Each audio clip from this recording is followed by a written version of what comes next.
What is up, everybody? Welcome into this live Thursday episode of Flippin Bats. We got a ton to talk about today. One, MVPs. Is it too early in the season to talk about them? Well, not for the BVPs. Top 5 most valuable players so far. One up, one down. We got a tale of the tape and beer.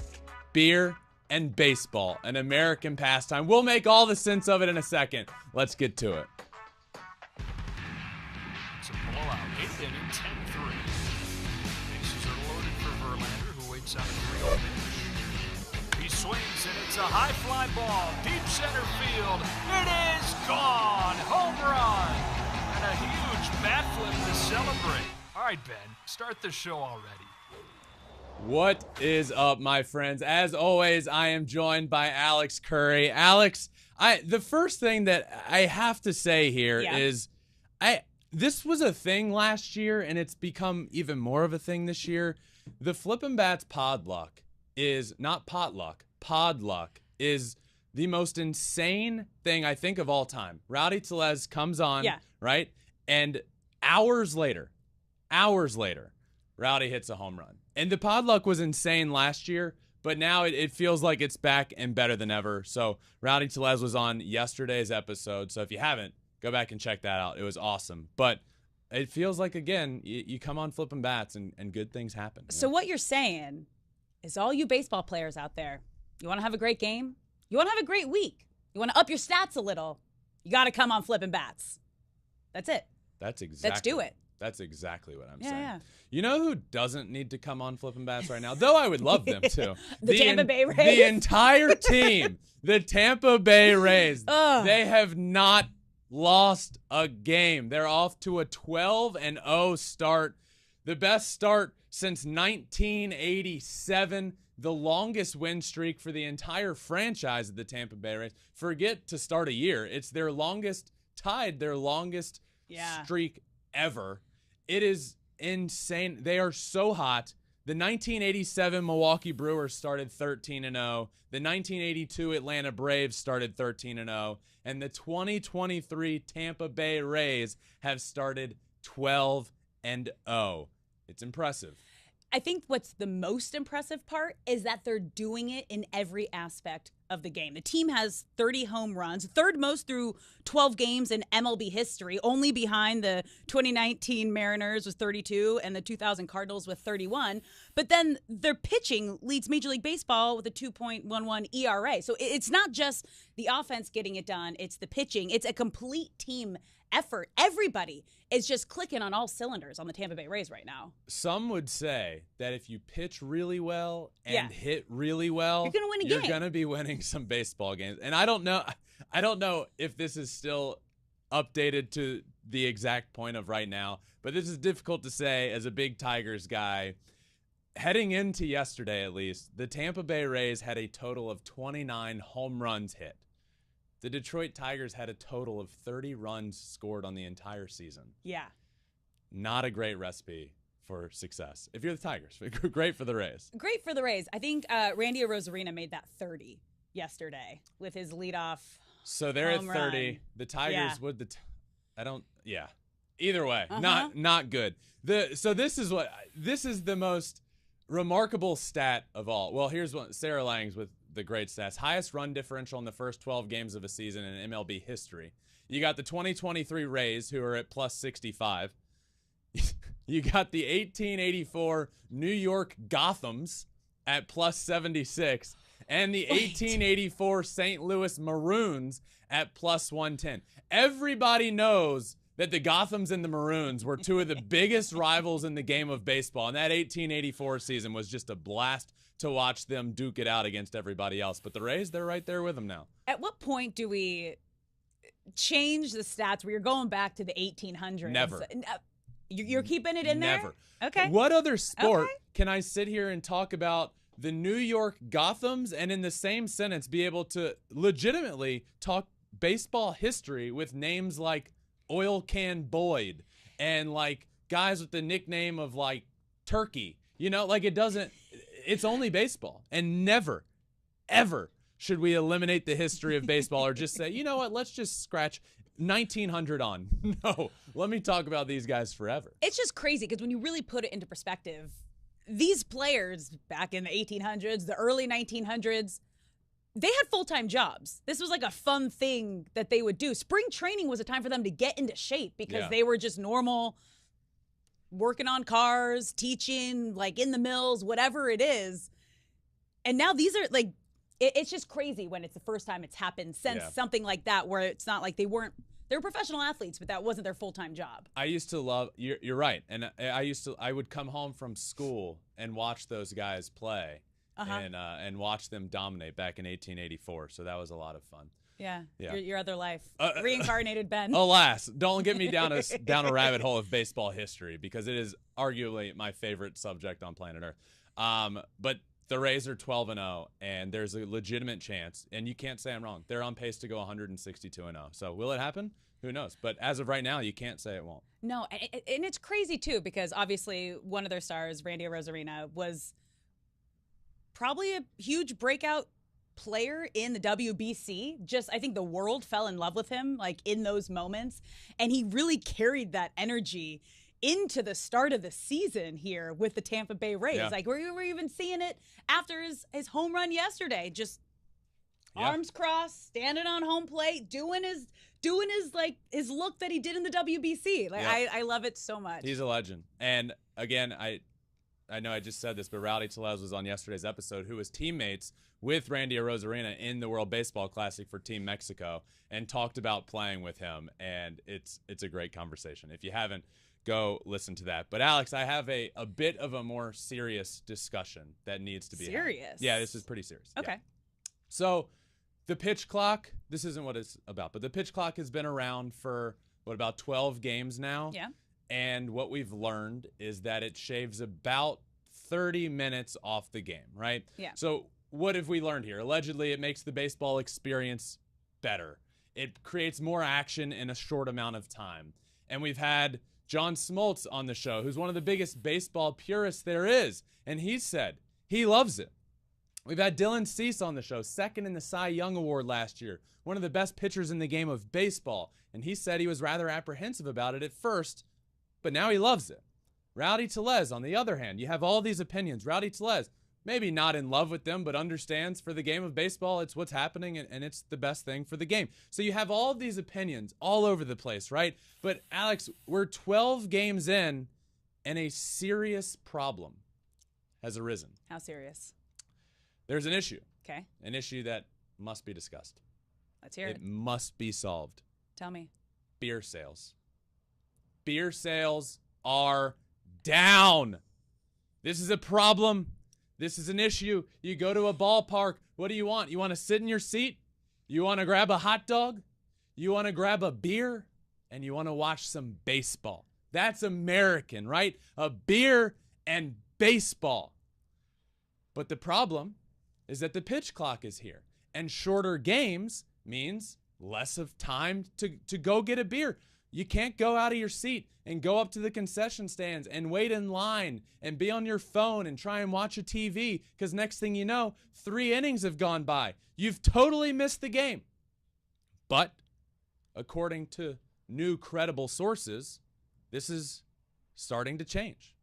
Alcohol sales are down, but MLB teams are adapting. And according to MLB.com, the Brewers, because of course it's the Brewers, right? Mm-hmm. Of all teams, the Brewers are now selling alcohol past the 7th inning, when beer sales have traditionally stopped. Several other teams, Diamondbacks, Twins, and Rangers, were the first to follow suit. This morning, as I speak, the Houston Astros have followed suit. I'm sure as of right now, more teams are falling in line. These teams are now extending beer sales through the entire length of the game, which has never happened. Now, I'm excited that teams are adapting, and this seems they're trying to figure out a workaround, but we need a complete overhaul. A complete overhaul of the entire system of beer sales. Now, you might say, listen, there's those people and the guys in the stands that are walking up and down the aisle selling beer and hot dogs. No. We need less cranky old men in the stands saying, who wants a hot dog? Who wants a beer? Well, guess what? By the time that beer gets to you, that tray of beer. One, he might say, oh, I ran out of the last beer 2 aisles ago. I'm sorry. Or it's flat. It's warm. It's spilling all over the place. The guy doesn't want to be there to begin with. No, no, no. We need less beer guys and more beer girls. Now, let me explain. This isn't a guys versus a girl thing. To explain, Alex, I want to take you to the greatest place on earth to watch a baseball game, the Tokyo Dome in Tokyo, Japan, where they have Uriko, is what they call them. Uriko are these magical creatures roaming the stands. They're athletic. They're fast. They're college-age students. There's hundreds of them around the entire stadium. And they're wearing jerseys, not jerseys of the team on the field, jerseys of the beer that they have in the keg that's on their backs. There's multiple different kinds of beers, many different jerseys being worn around the stadium. Whatever beer you want, you can get. Just raise your hand and it will happen. That's how good these girls are. They're so fast. Now, why are they so fast? Some have explained them like they're an F1 pit crew. That's how good that these girls are. Now, why are they so fast, you might ask? Yeah. Well, they don't work for the stadium. They work for the beer company themselves. So the more beer they sell, the faster they sell, well, the more cash they make, the better their company does. And guess what? There's a keg on their back. It takes forever for that keg to run out. But when it does run out, guess what? They can refill their keg in like 15 seconds at the stand underneath the jersey. 15 seconds, they're in and they're out, and they got a keg back on their back. Uriko are legends in Japan. And if you're watching right now, you can see just how legendary they are. These kegs are refilled in seconds. They're back out there. And I must say, Alex, I experienced this last year. I one time accidentally raised my hand. It was an accident. There was a person there ready to pour me a beer within 10 seconds. These people are wandering the stadium with their eyes peeled on you. Their eyes are locked on you no matter where you are. You raise your hand, there's hundreds of them. They're fast. They're at you within seconds. This is what we need. We need an entire overhaul of the system. We need this in the stands in the United States. This is what we need. Something like they have in Japan. Something where you can raise your hand, Alex, and there's a beer in your hand. Imagine this, right? I sit there, I raise my hand, and there's a beer in my hands. How great is that? Breakfast of Champions, Mr. Ben Verlander. How's that taste at 10:13 on a Thursday morning? It tastes great. Yeah. Day games. Tastes great. What do you think, Alex? I love the idea of the beer girls. Remind me what they're called again? Uriko. Urikos. And they're legendary. It's an honor. You can tell, even just watching the video, if you were watching, it really did look like a pit crew, like a NASCAR F1 pit crew backing into their area to get their kegs filled. It is quick. It is efficient. And then you don't have to leave your seat with these shorter games, shorter innings. Yep. That makes sense. However, let's be honest here, okay? Because with beer, alcohol sales right now, people are getting saucy. They're really saucy by the fifth inning. Yeah. Right? I've never personally really experienced drinking at a baseball game because growing up at Dodger Stadium, season tickets, before college, I was under the age of being able to drink. And then after college, my first job out of college was sidelined for the Angels. So I was working baseball games. So I've never fully had that of age drinking fan experience at a stadium. But I remember at Dodger Stadium, just growing up, my dad would get the special parking passes so we wouldn't have to go through the riffraff of all the crazy drunk Dodger fans when we were leaving. And then I'm going to be honest, driving away from a baseball game late at night, probably one of the scarier times to be driving. So there is the positive of, yes, this is more efficient, right? Yeah. But if it's more easily accessible in the United States opposed to Japan, we're a little heavier drinkers over here on this side of the world. Yeah. No, I do. But at a certain point, like, you gotta, like, if you go to a restaurant or a bar, they're not cutting you off right before you leave, right? It's like, drink until, like, why at sporting events, it's always been with baseball, it's cut off at a certain time. Same with concerts. But, like, you go to a restaurant, you can get hammered until the second you walk out the door, and nobody's like, well, we got to cut you off before your dessert comes.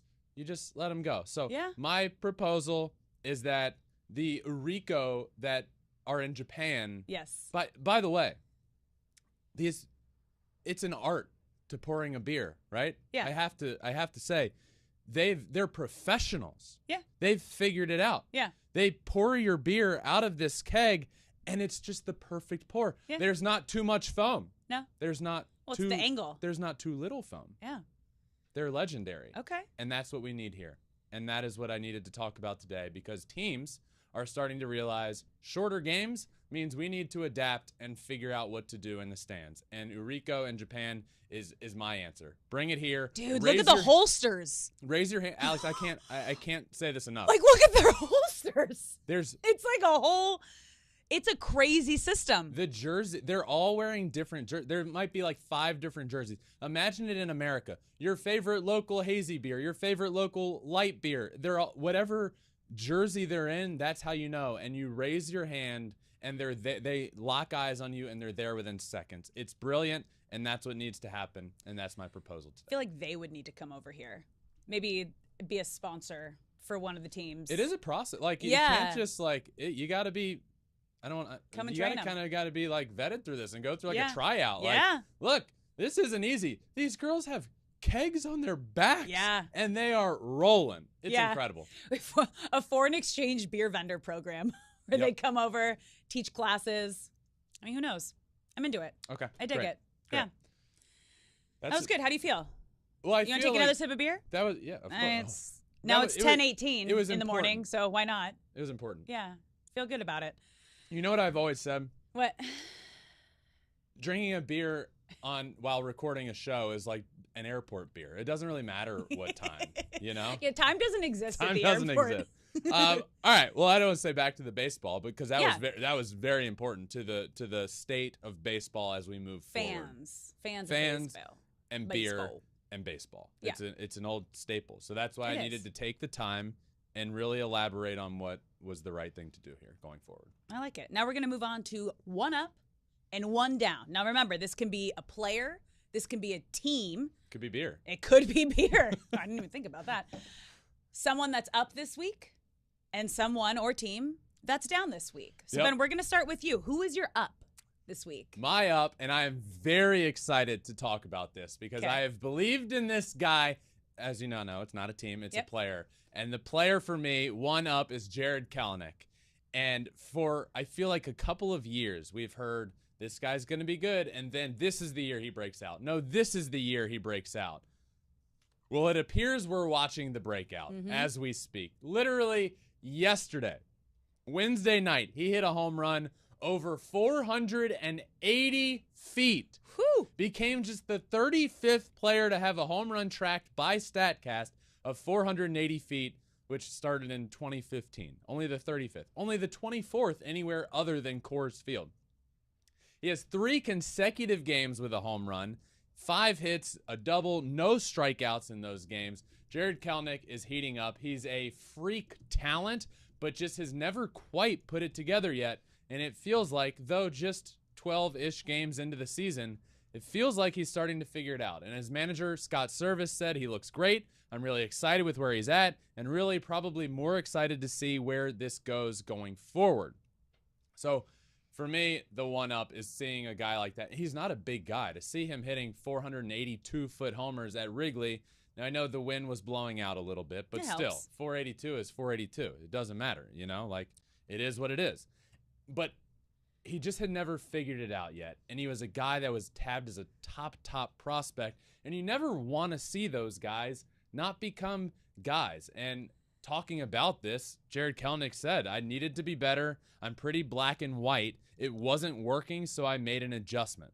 And he made those drastic changes. He made drastic changes to his personal life, his professional life. In the offseason, he bought a house in Arizona and stayed there all offseason as opposed to going back to Wisconsin where he calls home. And I would say it worked. He's batting .351 with 3 homers, and I'd say so far it's working out pretty well. So Jared Kelenic is my one-up. All right. Who's yours, Alex? Well, my one-up is the Giants killer, Mr. Max Muncy, who just hit 4 home runs in San Francisco. Starting on Monday, it was a grand slam and a 3-run home run for 7 RBI. And then last night, a solo home run and 3-run home run. Compliments of Freddie Freeman's marathon 15-pitch at bat that drew a walk that allowed Max to get to the plate with 2 guys on.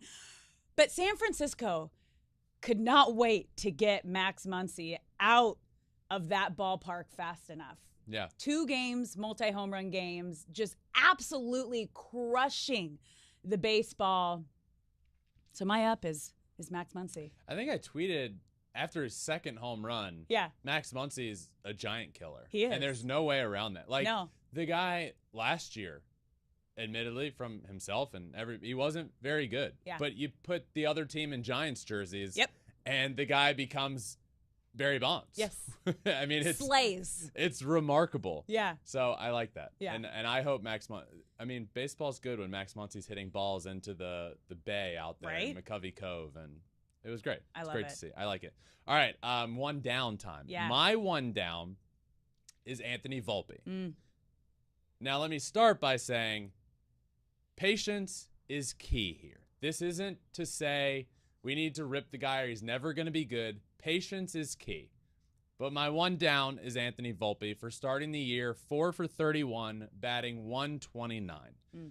Now, he was tabbed to be Derek Jeter's replacement, right? Like, they haven't had that shortstop lockdown position since Derek Jeter was there. Did we really expect this kid from New Jersey who was a massive Yankees fan, who wanted to be Derek Jeter, who was tabbed with being the apparent heir to Derek Jeter? Yeah. Did we really expect him to step in and be a superstar immediately?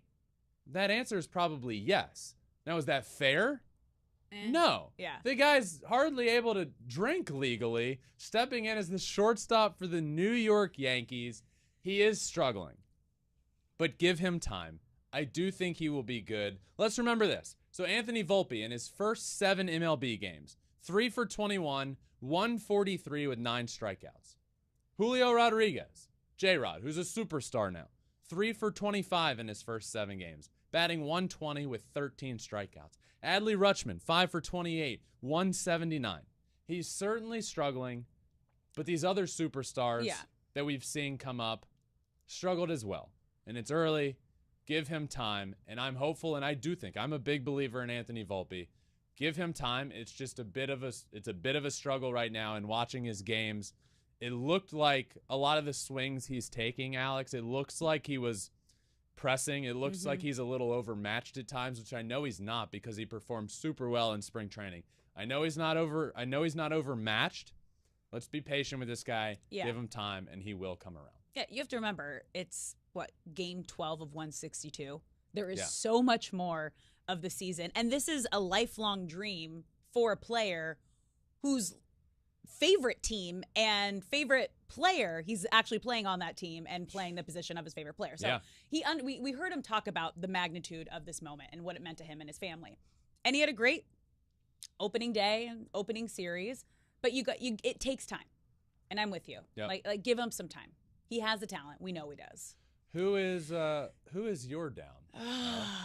Well, I'll let you take a sip of that beer. I think you're going to agree with me here. My down are the Phillies. Mm-hmm. It has been a disappointing year so far. They are 4-8. They just lost the series to Miami at home in extras.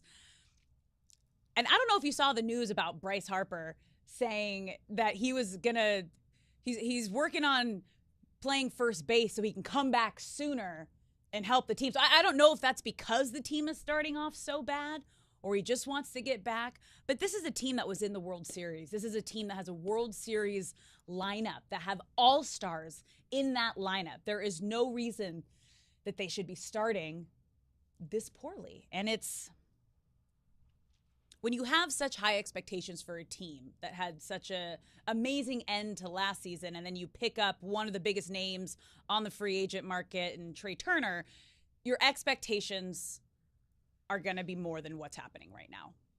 Yeah, I'm in agreement with you. Yeah. I really am. I know, like we've said multiple times, we're 2 weeks into the year. Yep. I'm worried about the Phillies, and it's not their offense. I know they haven't been firing on all cylinders yet offensively, but they have issues on the pitching side, certainly the bullpen. Mm-hmm. When you have, and the Dodgers learned this the hard way last year, when you have Craig Kimbrell in the back of the bullpen, not as just a guy to use, when you're counting on him for big time outs, either in the 8th or the 9th inning. And look, I was the biggest Craig Kimbrell fan. And when he was with the Braves, he was one of the greatest closers we've seen. And I actually faced Craig Kimbrell when he was with the Braves. And it's probably the scariest at bat I've ever had. I was in the box. He stared into my soul, and I might have pooped my pants a little bit. It's that scary of an at bat. But that's vintage Craig Kimbrell, and unfortunately, he's not that guy anymore. So, but the Phillies are counting on him to be that guy. They have guys in the back end of the bullpen, Craig Kimbrell, Sir Anthony Dominguez, Jose Alvarado, who none of those guys to me scream like, well, I feel comfortable in this inning. And that becomes a problem. And then outside of their top 2 starters right now in Wheeler and Nola, there's issues there as well. Pitching over the long haul wins. It's tough to outslug everyone all year long. I am worried about this Phillies team. Yeah, I think I don't want to say we overlooked, but they lost a lot of arms this offseason. Yeah. Starting, relief, and we're seeing they did not fill the holes that they needed to fill. I think the Phillies undervalued him a little bit, but I feel like you've made a poor decision when you have a pitcher that you didn't really value a ton, and then he turns around and signs with the Rays for the biggest free agent contract they have ever given out, which is what happened with Zach Eflin, right? Yeah. Zach Eflin was he wasn't a guy for the Phillies. They kind of used him in a weird way, bullpen starting, and then the Rays turn around and give him the biggest free agent contract in their history. Yeah. And I'm telling you, if you're ever making a trade with the Rays, 1, don't do it. Yeah. And 2, just know you're going to be on the wrong side of things if you lose a player to them. But yeah, I agree with your one down being the Phillies. All right.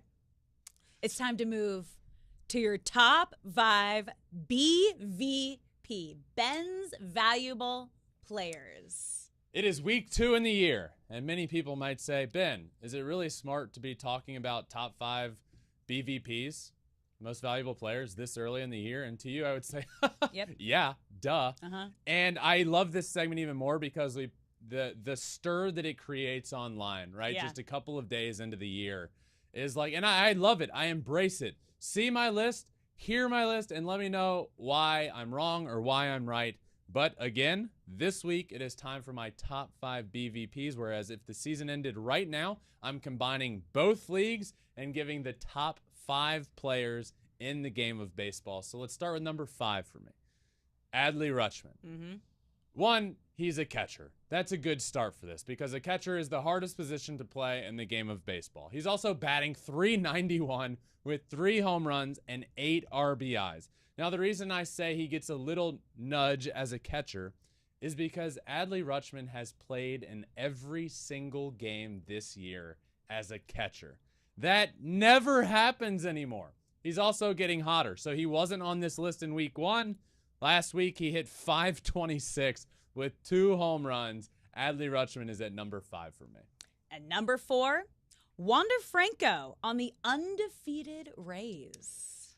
How do you not have somebody You have to. on the Rays on this list? And Wander Franco is that guy. 340 batting average, 4 home runs, 12 RBIs, 3 stolen bases. He's doing it all, and he has become, seemingly in the first 2 weeks of the season, that top prospect that was supposed to be a superstar when he came up. Well, guess what? He's a superstar, and he's on an undefeated team. They're doing things that have not been done since 1987, and they have a chance to break that record as we speak right now. They have a chance to break that record.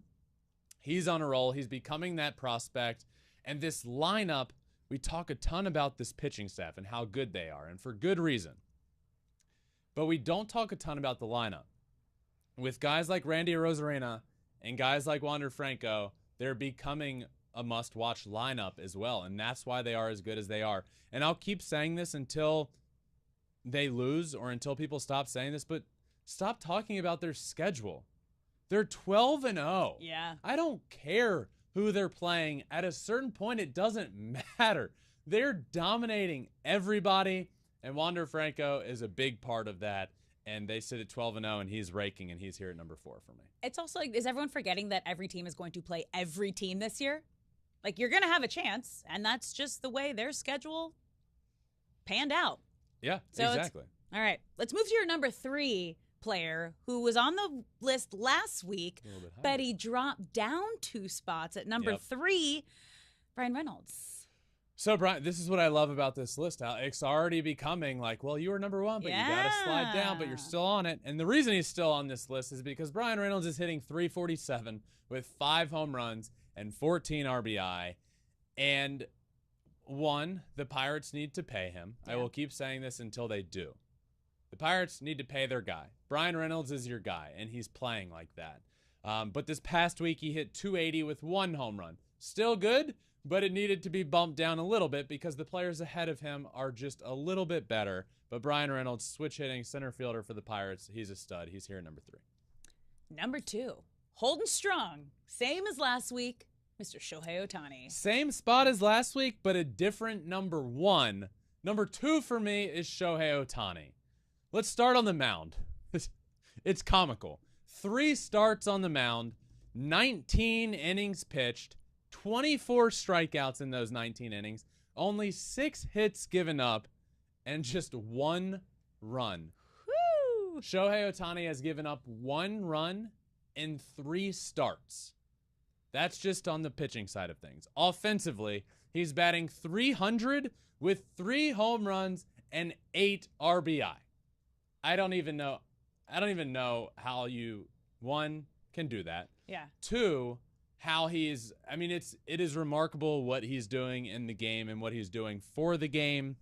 And the start to the season is certainly in line for, look, he was the strong favorite. I've never seen as strong of a favorite to win a season-long MVP award as we have seen for the odds for Shohei to win the MVP award. And this is why. He does both at a very elite level. And at the end of the year, we could be talking about him winning a Cy Young award as well. Yep. That's how good he has been on the mound. But I have him at number 2, Alex. Yeah. Why? Why is a good question. And you might be saying, well, how on earth are you more valuable than that? Yep. Well, at number 1, I have Toronto Blue Jays third baseman Matt Chapman, who, let me tell you, the only way, he wasn't even on the list last week. The only way you can be more valuable than a guy that does both at an elite level is hitting almost 500 through 2 weeks with 3 homers, 15 RBIs, and an OPS north of 1,400. He's hitting almost 500. It's remarkable. He's also one of the best defensive third basemen. I don't know if I can still say this. He's currently one of the best defensive third basemen in the game of baseball. At his absolute best at third base, he's one of the best defensive third basemen of all time. That's how good he is over there defensively and offensively. I mean, look, what did it take to beat Shohei Ohtani last year for the MVP award? It took a guy hitting the most home runs in New York Yankees history and breaking the all-time American League home run record. So what is it going to take to beat Shohei this year? It's going to take somebody hitting 489. Is he going to do this all year long? Honestly, I hope so. That would be awesome to see. I don't know, but this week it's worthy of being the number one on this week's BVP. So we go Adley Rutschman, Wander Franco, Brian Reynolds, Shohei Ohtani, Matt Chapman at number one. I like it. I think Shohei's photo might be my favorite out of all of them, too. It shows his personality. He's laughing. He's goofing around. We've seen it a ton just in these first 2 weeks. It's a good list. It's good company. It's great company. It's great company. The list, that's what, over time. So I'm going to do this list every week throughout the year. And over time, it's going to evolve. Yeah. Right? And there's some names on this list that we might only see once. There's some names that might be on this list every single week. Shohei Ohtani. Yeah, Shohei is one. I really hope, and I have a feeling Wander Franco is going to be one of those guys as well. And one can only hope, but we'll see. Time will tell. And, yeah, this list won't just be an end-of-the-year thing. We'll update you all year long on who the best players in baseball are. I love it. And now, question. Is it just that past week or up until that moment? Like, that's... Wait, hold on. Drink your beer. It's cool. It's a morning show. It's not just this past week. So obviously in week 1 it was. Yes. But it will event in week 20 of the year. It will be a full culmination of how they're doing in the season. All right. It's basically like the last week of the year, right? When they come out and say who are the top 5 like candidates to win the MVP. It's that. I'm just doing it every week of the year and keeping you updated. Okay. And combining both leagues. I dig that. Which side note, I think this is important. Yep. Just thought of this. Okay. I think now that both leagues are the exact same, right? Rules-wise. Like DH. The DH is now universal. I think eventually we need to get to a point where there's one MVP. Whoa. I think it made sense when it wasn't, right? You can't change the fact that there were two different sets of rules. You can't have one MVP. But now everything is the same. And I think there should be one most valuable player in the game of baseball. I do. I dig that. Yeah. I mean, every other league is one, right? I think so. I know basketball and Can we football. confirm? Yeah. Every other league is just one. Yeah. I think you have one MVP in the entire league. I think the reason it wasn't, in fact, the reason it wasn't is because of the designated hitter and the pitcher Different hitting. rules. And for example, my brother won the MVP award in 2011. Every ninth batter was David Ortiz. Yeah. Whereas on the other side of the league, every ninth batter was like Steven Strasburg. Yeah. Who was not... the guy just stands in the very back right corner of the box and stands there. Don't get hurt. So it's a big difference. So to compare a guy like Justin, say, to a guy like Clayton Kershaw, who are arguably the two best of their generation on opposite sides, you can't do that. No. But now you can. Yeah. So I think bringing the awards together and naming one most valuable player is the way to go. I'm here for it. I'm beer and MVPs. This is a big episode for the future of baseball. Really, how are you feeling? I feel great. You feel I can feel the fire from you today. I think you might need morning breakfast beers for these early shows. Every episode. Is there anybody here that can we need a beer sponsor. We need a beer sponsor is what we need. And then you'll have breakfast beers for the Thursday morning live shows. Yeah. I like it. I do too. Okay. I can see it in your face. Like, oh boy. The smiles come a little bigger. The fire's gotten a little more aggressive. I'm here for it. I don't know. Just take a sip as we get ready for now the tail of the tape, because we've got a battle in the AL West. Okay. We got the Rangers against the Astros. So we're going to go through and we are each going to pick which team we believe has the better offense, the better defense, the better manager, the better starting pitcher, and better relief pitching. We did this last week for Braves Padres, and it couldn't have turned out like a better series. I know.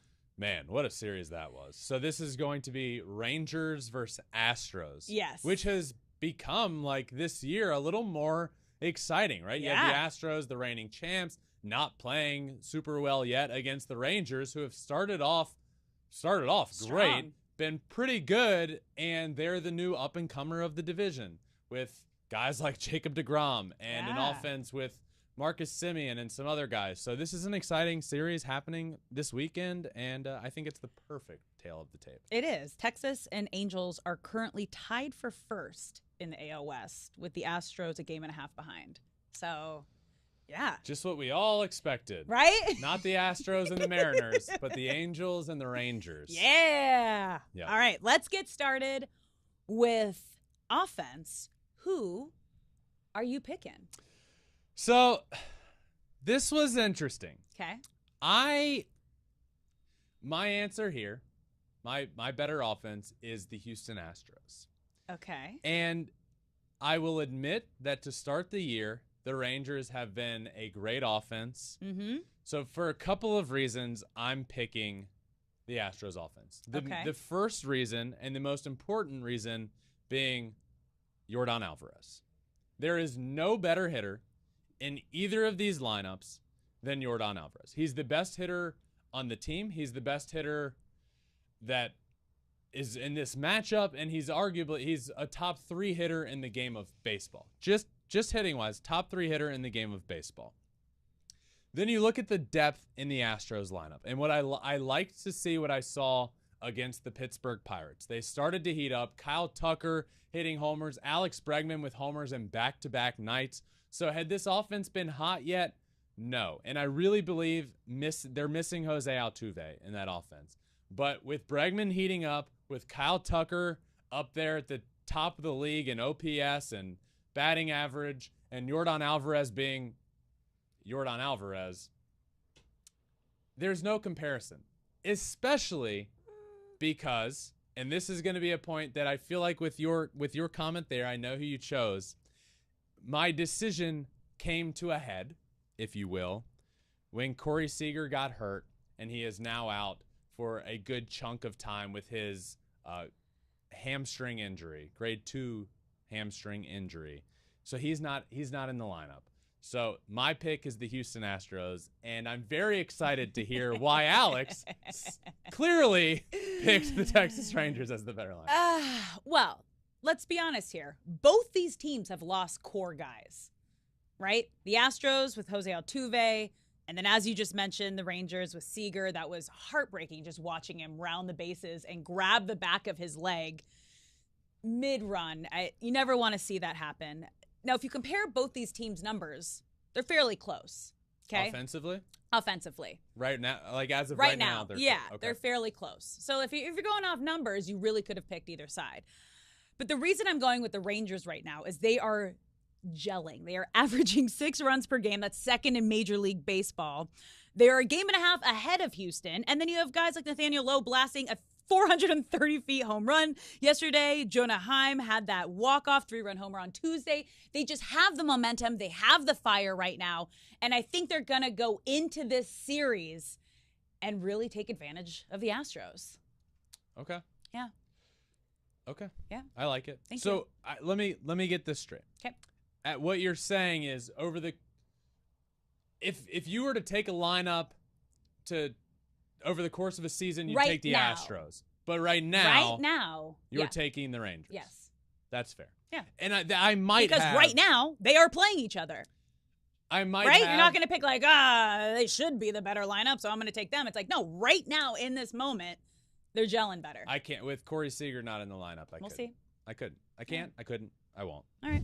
All right. What's up next? What's our next? We're moving on to defense. Defense. Who you got? I have the Astros defensively. Okay. The Astros have the 3rd best fielding percentage in Major League Baseball to start the season. Bregman is so good over there at 3rd. Jeremy Pena is very good at shortstop. Chas McCormick out in center field, making diving plays every which direction you look. Jose Abreu over at first base is good. And for me, defensively, a guy that does not get the credit he deserves is Martin Maldonado behind the plate. Arguably, heart and soul of the pitching staff. Heart and soul of the pitching staff can throw out guys better than most anybody in the league. I love the Astros defense. I took them for best defense. Yeah. For all the reasons you just mentioned, were all the reasons I had. I also picked Astros defense. I mean, you can't argue with that. 3rd best fielding percentage in Major League Baseball. Only 3 errors committed, which is 3rd best in Major League Baseball. And all the players you just went through, I agree. They're the defending champs. Great. They're strong. Great. Great. Next up is manager. Managers. I have a thought. I would like you every time I pick something to give some sort of reaction so I know what you picked. You did it the first time. You're like, it's unintentional. I have to remember. I'm like, Curry, he can see what you're doing. So maybe just Don't under your breath, those if you could give like a or no. Okay. Don't do it. For manager, this was tough. This is tough for me to do. I went with, yep. Really? Okay, I know who you picked. Yes. Wow. See, great. I went with Bruce Bochy with the Rangers. And, okay, I love Dusty Baker. I do. I am. The world loves Dusty Baker. Yes. But does he he does some things managerial-wise that just leave you scratching your head a little bit. What'd he do to you? What did he do to make you frustrated? Nothing. At the winter meetings this year when I went down to San Diego, we saw each other. We gave each other the biggest hug in the world. I love Dusty Baker. But this isn't a discredit to him. It's more of a nod to Bruce Bochy, who's a 3-time World Series champion winner as a manager, 4-time pennant winner, manager of the year. Bruce Bochy is a legend. They both are. But until this past year, Dusty Baker hadn't been able to get over that hump of winning a World Series as a manager. And you look back on some of those playoff runs, and there are some moves that just leave you scratching your head. Dusty Baker is a player manager, and the players love him. But is he like an X's and O's pushing the right buttons kind of guy better than Bruce Bochy? I would say no. And the World Series speak to that. Bruce Bochy has 3 of them, and Dusty Baker just won his first with plenty of opportunities. So Bruce Bochy's my answer here in the Rangers. How can you not pick Dusty Baker here, Ben? Do it for Dusty. He has a higher winning percentage. He was 3-time manager of the year. Bruce only won it once. He's a World Series winner, 3-time pennant winner. And as you even said, the players love Dusty. He is a player's coach. He creates such an incredible energy and vibe out there, not just for the players. I think everybody in baseball would agree that there is just this deep love and appreciation for Dusty. I agree with that. He is currently the defending World Series champ. I'm Dusty all the way, baby. You know what? I don't like, Alex? What? I feel like we're not going to get into politics, but in politics, there's such thing as a smear campaign. And I went positive with both of them. And the first thing you say is, Dusty's won 3 manager of the year. Bruce Bochy won. Very negative. I didn't like that at all. No, reasoning. Well, I got to give you reasoning. Reasoning. That's sure. Facts. Yep. Facts. Yep. Higher winning percentage. It's cool. Well, better teams. Yeah. Okay. That's why I pick him. I love Dusty. I love Dusty. And who would I want to more go get a beer with on a Thursday morning at 10:48? I'm pretty sure he probably partied the hardest Dusty. out of every single human involved with the Houston Astros organization after they won that World Series. 100% it was Dusty. Oh, I can confirm. Yeah. There we go. Yeah. I knew it. Another reason to love the man. I do love him. All right. Moving on to starting pitching. Who you got? I got the Houston Astros. And it's more about depth. If you ask one game to win it all, who do you want out there? Jacob deGrom. You can't not pick Jacob deGrom. But depth of the rotation and one of the most underrated pitchers in the game of baseball, Framber Valdez, great ace of a staff, good start to the year, a minuscule ERA in the ones, but it's after him. I won't sit here and compare Jacob deGrom and Framber Valdez because you can't. When they're both healthy and they're both on their A game, there's no comparison because Jacob deGrom is the most dominant, nasty pitcher in the game of baseball when healthy. Though I will add, I don't know if Shohei's getting close to that. Alas. The rotation depth. Luis Garcia, Jose Urquidy. there's a lot more names in the rotation that I feel comfortable about taking the mound. Hunter Brown out there in his last outing against a very, very good Minnesota Twins offense. 7 innings, 0 earned runs, only 2 hits given up. And I mentioned before the year, my breakout player for the Houston Astros this year was Hunter Brown. Hunter Brown's idol is my brother. And if you watch him pitch, he looks like Justin out on the mound. He's basically mimicked his mechanics, and you can see it in the way he pitches. He's become great depth in that rotation. So give me Framber Valdez, Luis Garcia, Jose Urquidy, Hunter Brown as more rotation depth than we can't talk about McCullers because he's not out and won't participate in this series. But give me the rotation depth of the Astros over the Rangers. We differ here. We had all the same last week. We did. And we're mostly different here. Yeah, and I don't look if your picks are in. I will not look because I don't want to know your picks when they're in the format. I picked the Rangers starting pitching staff. You have one of the greatest pitchers in the game when he's healthy and he's grooving, Jacob deGrom, and he looked great in its last 2 starts. Then you have Andrew Heaney, the back of their rotation, breaking Nolan Ryan's record in Texas, most consecutive strikeouts in a single game with 9 consecutive strikeouts. Evaldi was lights out in Chicago. Perez had some crazy defense on the mound. I am taking the Rangers starting pitching staff in this series. All right, deal. If Andrew Heaney is one of your reasons why the Rangers rotation is better than the Astros, I feel good about taking the Astros. Oh, okay. Let's see.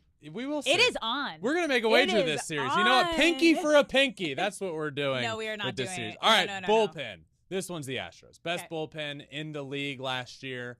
Majority of the same guys this year. Have they got off to the hottest start? No, not exactly. But we saw Ryan Presley, who's their closer. He was dominant in the World Baseball Classic. He was dominant last year. He will be a dominant closer this year. And then the rest of the names in that bullpen, they are the most dominant bullpen in baseball. Yeah, no, I disagree. I am taking the Rangers relief pitching. And this is based off numbers. They have the 3rd best ERA in Major League Baseball, 2.23, compared to the Astros, 4.34 ERA. They have a couple of saves, only 1 blown save, as the Astros have 3 blown saves, the 2nd most in Major League Baseball. So, yeah, my relief is the Rangers. Enough said. We got to make a wager here because this is like... What, pinky for a pinky? No, we're not doing pinky for a pinky. Yeah, so you're heavily on the Astros. I guess I was 3 of 5 for Texas. So let's start. We do tail the tape for a big series every weekend. It's been, I think we do it on every Thursday show. We should start keeping track of every. So I'll take I'll take the Astros in this series. Yeah. You'll take the Rangers, and we'll keep track over the course of the year.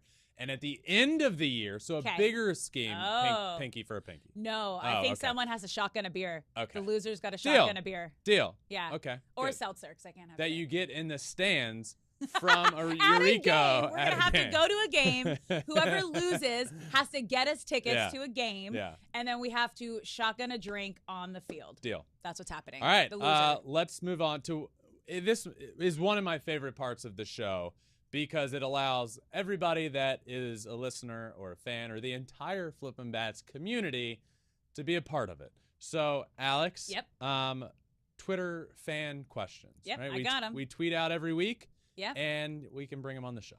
Okay, so our first one is from George, and he asks, with the new rules in place, do we think it's harder for the pitcher or the catcher when trying to hold the runner on the base path? When trying to hold the runner, I would say it's the pitcher. Now, that naturally makes the catcher's job near impossible if the pitcher's struggling to hold the runner. I remember this when I was playing.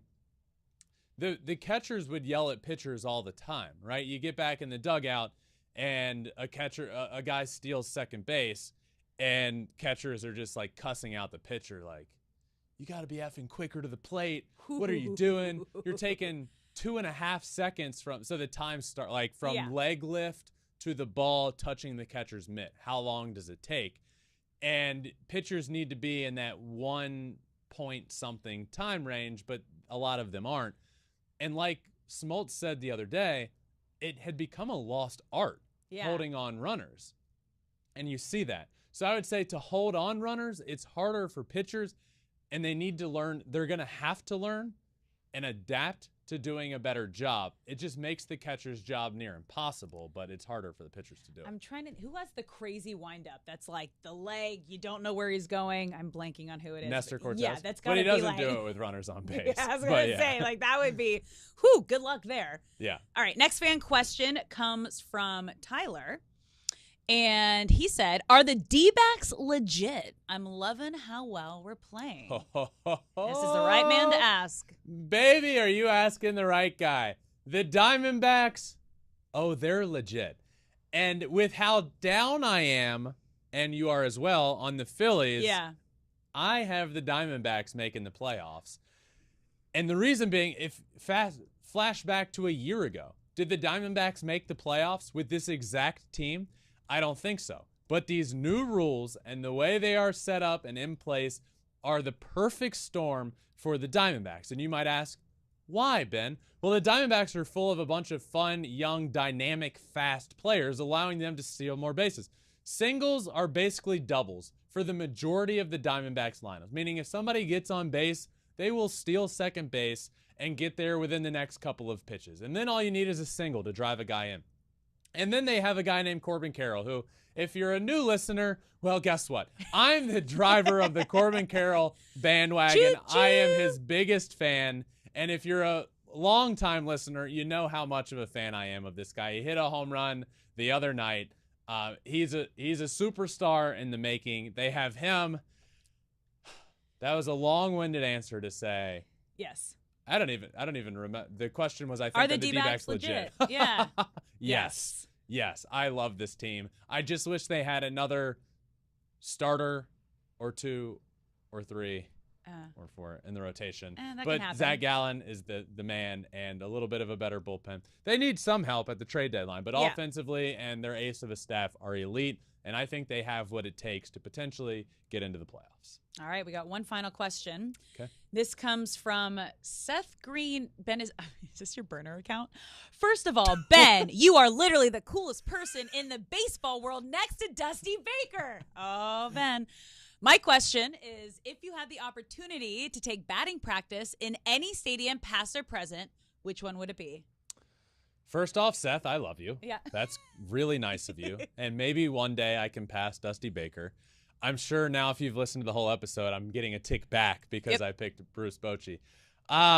If I could take BP in any stadium, past or present, I would take Fenway Park. Ooh. And it's because, one, it has the history. Mm-hmm. Two, it has the Green Monster. Yeah. So just to be able to hit in the same stadium that Babe Ruth and Ted Williams and really anybody that we know in the game of baseball, everybody has gone through Fenway Park in their career. So, one, the answer has to be a historic stadium, right? Like, I'm not going to pick, like, I don't know, like Truist in Atlanta. I love the stadium, but like, is that my answer? So I would say Fenway Park, or the Tokyo Dome. Interesting. Did you do that? No. You didn't take BP? You threw out a first pitch. Not in the Tokyo Dome. Okay. That was at the Nippon Ham Fighters Stadium in Hokkaido. Okay. But I would love to take BP at the Tokyo Dome and at Fenway Park. Those are my answers. What about you, Alex? I feel Where like would you both of these are very attainable goals. Is it? Yeah. I feel like let's manifest it. I've started let's put racking it out up there. some BPs at Major League Stadium. Yeah. Coors Field last year. Miami a couple of weeks ago for the WBC. Mm-hmm. I'm yet to not hit a homer in a big league stadium. So, so you think you'll hit one over the Green Monster when it happens? For sure. It's so close. For sure. All right. I've done Comerica. I've done the Trop. Okay. So, yeah, we got to rack up some. I've only done Angels. I would love to do Dodger Stadium. Dodger Stadium's your answer? Yeah. Shocker. Yeah. No, it's a good answer, and it has the history. I grew up there. It has the history. It's where I was born and raised. Like, literally, I was a little baby. My parents had to move their season tickets because my mom was so afraid my dad was going to fall over the railing with me in his hands. I was that kid that was, like, making the highlight reels of, like, leaning over trying to catch the foul ball and, like, full Dodger gear, like, wee, here we go, Dad. Yeah. All right. This was a great episode. Yeah, you need breakfast beers. I think that's the moral of the story. More beer at stadiums and more beer here on Flippin Bats Live. Cheers to you all. And thank you for listening to this Thursday episode of Flippin Bats. Make sure you're subscribed anywhere you listen to your podcast, Apple, Spotify, wherever. Hit that plus button. And also follow along on all social media, Twitter, Instagram, Facebook, TikTok. And you can watch every single episode on YouTube as well at Flippin Bats Pod for all of them. This has been a blast of a Thursday episode. We will be back early Friday morning for another episode of Flippin Bats. But until next time, cheers, my friend. Cheers. Peace out.